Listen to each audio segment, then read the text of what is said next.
Hi, it's me. I'm Evadyne, and guess what we're going to talk about today?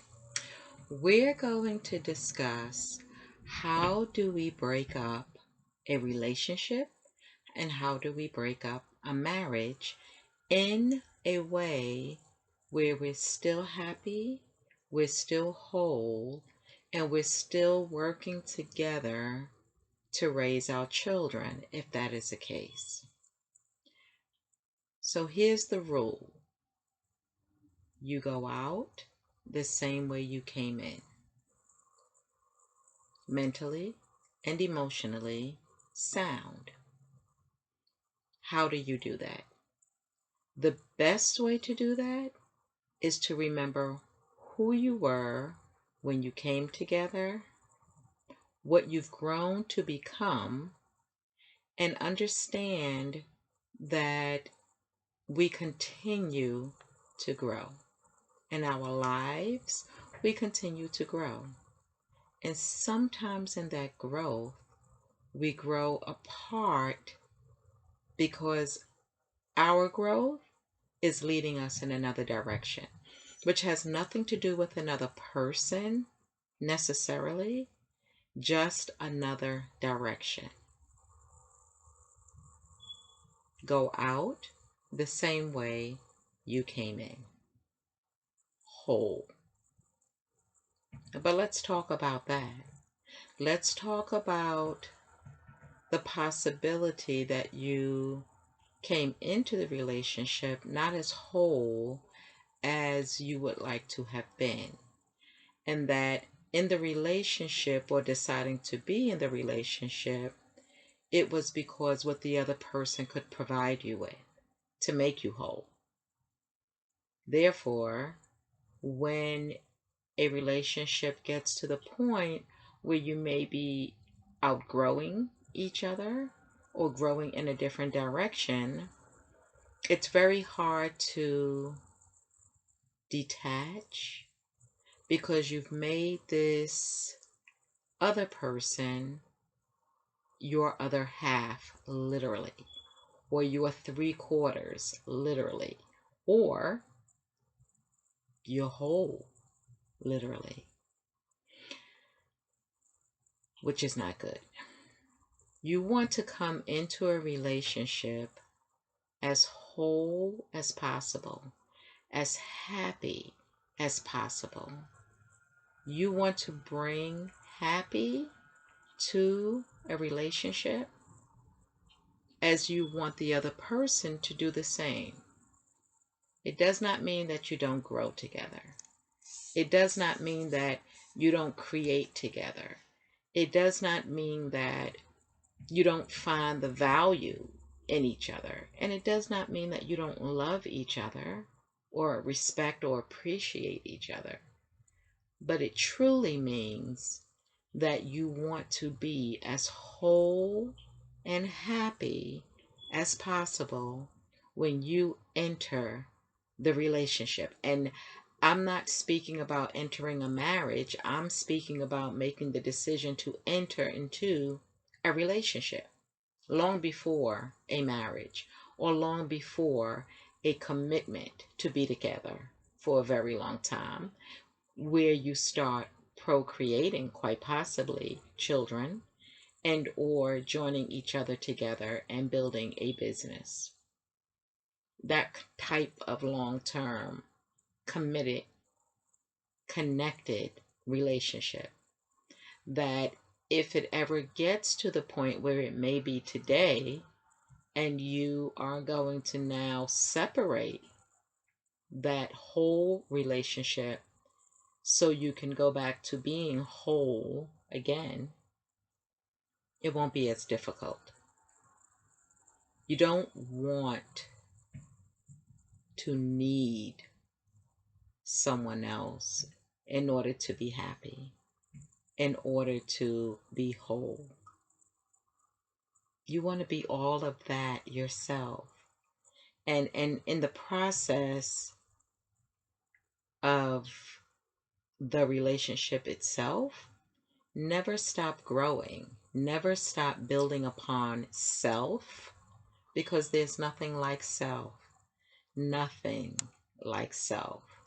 You can live with self. Your recognition and your honor to you is most important. But now the time has come for the two of you to part ways officially, on paper, on record. What makes it very difficult to do it is when you've known it was coming, you've seen the growth apart signs, but you either ignored them or you felt that you could work through them. You felt that you could influence the other person to be who you wanted to be and where you wanted them to be. Even though you, or maybe them, or the both of you, clearly knew that the relationship wasn't the relationship that you started out with, that the relationship had a new definition, which is really great. Once you recognize it has a new definition and you start living in that definition, it's great because it's the growth process. It's the growth process. If it's business, it's different, except that your team members may know, your customers may realize that there are issues going on internally that are not being addressed. So it is affecting the business relationship you have. But let's strongly talk about children. Let's speak about children who may be in that relationship and observing the dissension, observing the disrespect, observing the sadness, observing the changes that their parents are going through, which in turn affects their lives. You don't want to do that. You want your children to be whole and to be happy, just the same way you want to be whole and happy. Because if not, their lives could replicate yours. Their lives and their relationships when they get older, be it personal relationships or business relationships, may reflect what they are living through if it's not harmonious as it should be. It should be. We are well aware of when 2 and 2 are not adding up to 4 anymore. And the more you hold on to what you feel you want it to be rather than what it's growing to be, that's what causes pain and suffering. Literally, pain and suffering. You've heard that term. But here we are today, and we're at the point where we're going to sever the ties legally of our previous relationship, of the relationship that we made legal binding commitments to. How do you do that? Well, you can get an attorney and let it cost you much more money than you should be spending. Or you can sit down with this video with a counselor and decide, how do we part the way? Let us count the ways. What's important to you? Is it important that we extend this process for 4, 5, or 6 more years? Or is it important that we are both free to live our whole and happy lives? I know there are people who stay married because they want to tell the current mates they're not available because their spouses will not give them divorces. Or there are people who just refuse, I'm not paying for it. If you want it, you pay for it. Trivial and dishonest. Both of those things.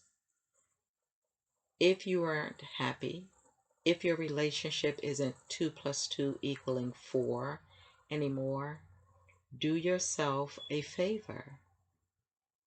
and move into your whole and happy life. Our parents do not want to see us unhappy, I hope. Our parents do not want us to be a TV show, I hope.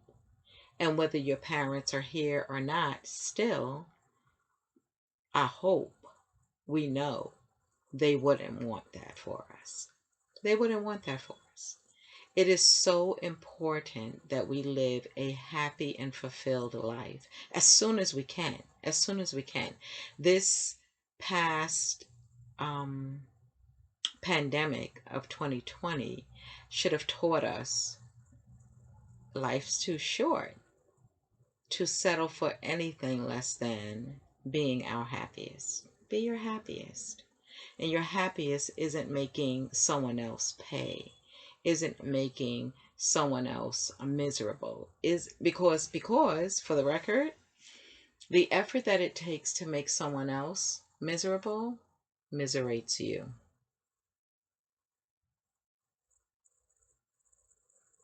I'll stop with that. So now's the time to end legally a relationship that you went into. And you have people who will use the position, what God has brought together, let no man put asunder. Well, I was speaking to a gentleman one day, and he said, Evadyne, because two people are married and even married in the church, it does not mean that God has brought them together. They personally made the decision to come together and followed the steps that society shows are the steps to go through. It does not mean that God has brought them together. So think about that in your decision making process. Think about that. Sit with a counselor. Sit with me. 347-457-2769. We can Zoom if you can't be in the same room with the person. And let's have a session to figure out the best way to end legally your relationship. I file uncontested divorces affordably. Usually takes 6 to 9 months to complete in the courts. Again, depending on the backlog, it could take a little longer, but at least you get it started. Just get it started. And you will find that once you release yourself of what's holding you, your life will be better. It will be happier. Make the decision to do the right thing for you. For you. And in that right thing, don't let others lead you to being disgruntled. Don't let others lead you to being greedy. Here's an example, and I hope it's appropriate. A mother put her children's name on her deed for legal purposes, should in case something happened to her, the house would not be without someone. The deed is very important. It's very important to have your name on the deed, and the other person's name on the deed who you want the house to go to, so that it avoids all of that estate issue and probate and all of that stuff. The mother was married though, and the mother's husband wasn't able to be on the deed at the time for legal reasons. So putting the children's name on the deed made sense for the protection process. Well, when the mother wanted to sell the house, the children wanted to get paid to come off the deed, for which they paid nothing into. It was a protective measure. The children wanted to get paid. And what the children were doing, they were putting themselves in the middle of the mother and her husband, which wasn't their father, relationship, and holding this position. So folks at the mother's wake, repast, because the mom died, they were telling the daughter all what she should do and taking the husband to court and keeping the property and don't let him stay there. All of this based on their opinion of the relationship between the mother and her husband. So I stepped in just a little bit because I'd had the conversation with the mother and I knew this is the story she told me. True or not true, this was the story she told me. So I stepped into this chick conversation where they were telling the daughter to fight, not give it to the husband, or just not, to me, nonsense. And I pulled her aside and I shared with her the story her mother told me. So you don't really own the house. It was for legal reasons to protect the house because the husband at the time couldn't go on the deed. And the mother had asked them to release the deed. I shared that information. Well, I'm not exactly sure the decision that the daughter made, but I do remember hearing that the husband started clearing out the house of the mother's things, literally like clearing it out, not even allowing them to come in and get some of the treasured possessions from the grandmother, family heirlooms. I could only believe this all happened because of the chick position that the daughter was taking, either because of her own decision or because of her being misled by the other chicks that were talking in her ear. So it appeared that she lost everything. The house wasn't hers, but more importantly were her mother's possessions and the grandmother's possessions, the family heirlooms, for which, had she rethought the process, I'm sure the husband would have allowed her to take those possessions. I'm sure he would have. We have to be careful and pick our fights wisely. If you are at that point where you're ending legally a relationship, let it go. If you are self-sustaining financially, don't fight for what you didn't earn. It's not yours. If you were a stay-at-home spouse because your spouse told you to stay at home, possibly not told you, but it was an agreement that you would raise the children, you would not work, and they were capable of financially taking care of you, then absolutely, with that in mind, if there is a pension and your ability to share in it, then you should. Because your job was to be at home. Therefore, your reward from that job, if you stayed married, would have been to live happily ever after on his retirement income. But if you're ending the relationship and that was the arrangement, and by whoever's fault of ending the relationship, then yes, if you were not self-sustaining financially and unable, then I would say financial restitution should be in your corner. But if you are able to work, you have been able to work, there was no commitment that you should stay home so that this person could take care of you, then no. No. And know this, that if you were married at least 10 years, that when you reach the age of Social Security benefits, Social Security retirement benefits, and the spouse reaches the age and starts receiving, Social Security, retirement benefits. You could get the better of the two.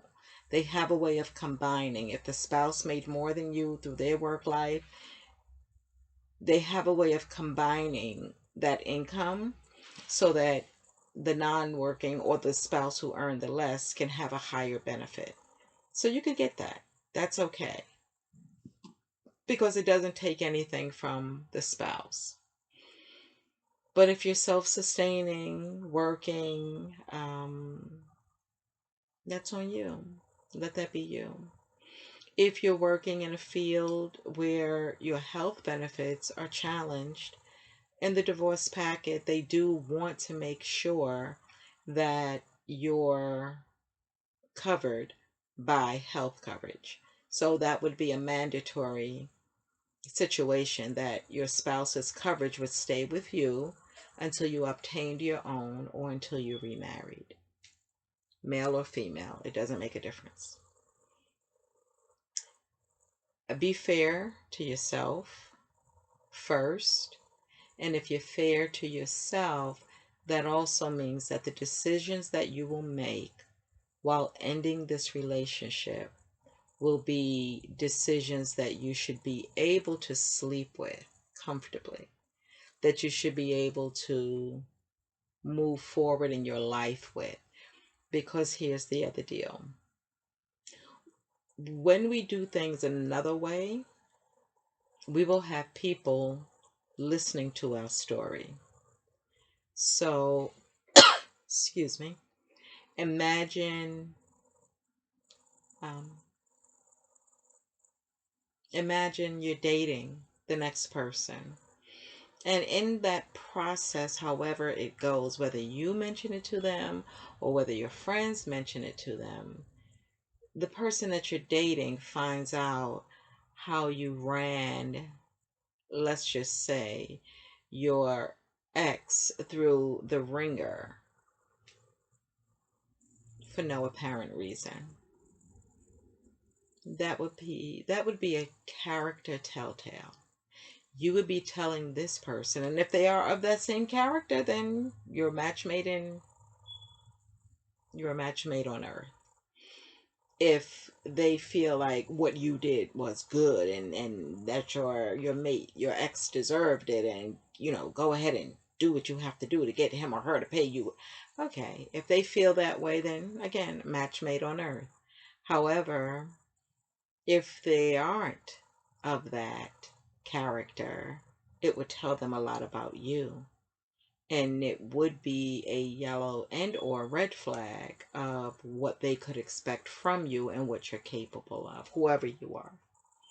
So just be mindful of what you do and how you do it. Again, I provide counseling on Zoom or in person, if you could be in the same room with each other. And it is just to make sure that everybody is on the same page. I prepare uncontested divorce papers reasonably.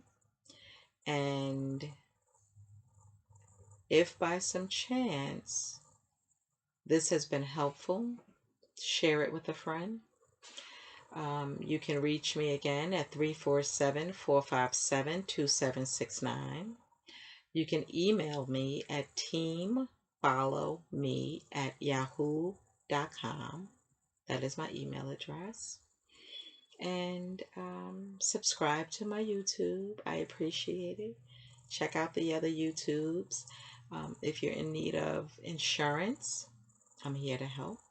Life insurance, health, disability, Aflac, wonderful company. Uh, Life insurance with long-term care, which is really, really incredible. Maybe you should start thinking about that also. Life insurance, we have, not with Aflac, but we do have a whole life policy that has long-term care wrapped into it, which is something I've been promoting for a long time. Long-term care gives you the option of choosing, if you have a critical illness, who, how, and where you're treated, including your own home, which is awesome. That's awesome. And so these policies are great. Look forward to hearing from you. I don't know if you would have any questions, but if you do, feel free. Life is what life is, but it is also what you make it. So just try to make it easy on yourself, and don't worry, be happy.